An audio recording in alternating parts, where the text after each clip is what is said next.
राधे राधे। मैं दीपक कुमार गुप्ता, देश का नागरिक, दिल्ली का निवासी, स्कूल ब्लॉक शकरपुर में रहता हूँ। आज दिल की एक और दुख की व्याथा लेकर के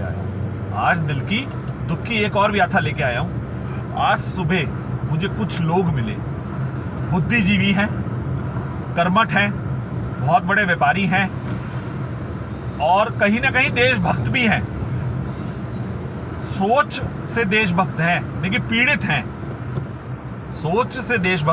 पीड़ित हैं। इसलिए वो धरती माता को, देश को गाली देते हैं। वो देश को और धरती माता को गाली दे रहे हैं और वो कह रहे हैं जो हम कह रहे हैं ये हकीकत है। अब वो गाली क्या दे रहे हैं वो मैं बोल तो नहीं पाऊंगा अपनी माँ के लिए, लेकिन वो जो गाली दे रहे हैं वो गाली ऐसी है कि वो सुनने के बाद मेरा रोंगटे खड़े हो गए। वो कह रहे हैं देश की माँ की डैश डैश और देश की बहन की डैश डैश। अब बताएं आप, ऐसे लोगों की मानसिकता का क्या करूं मैं और क्या करें हम?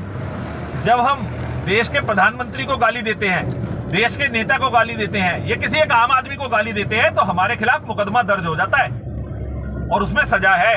लेकिन जो लोग इस मानसिकता के हैं, जो अपनी किसी भी प्रॉब्लम की वजह से इस देश को गाली दे रहे हैं, उनके ऊपर क्या एक्शन है और उनका हमें समाज में क्या करना चाहिए?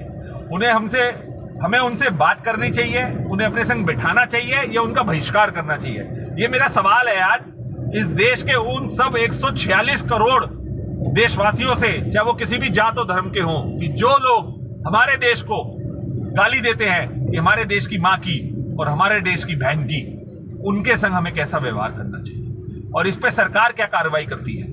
मैं नाम नहीं लूंगा कि वो लोग कौन है, वो उनकी मानसिकता है, लेकिन ये जागरूकता की बात है कि जिस देश में रहते हैं, जिस देश की धरती ने हमें बड़ा करा, जिस देश की धरती पे हम जन्मे, जिस देश ने हमें सब कुछ दे रखा है, हम उसी की माँ की और बहन की कह रहे हैं। और ये एक आदमी नहीं कह रहा है, ऐसे पता नहीं अनगिनत कितने लाखों लोग होंगे। यही फर्क है हम में और विदेशियों में। हम 2047 में देश की सबसे बड़ी इकोनॉमी बनना चाहते हैं, देश में सबसे बड़ा नाम करना चाहते हैं। अरे भाइयों, हम भाइयों और बहनों, हम अपने देश को ही गाली देते हैं। जब हम अपने देश को गाली देते हैं तो हम देश में सबसे बड़े कैसे बनेंगे पूरे वर्ल्ड में? सोचने की बात है। राधे राधे।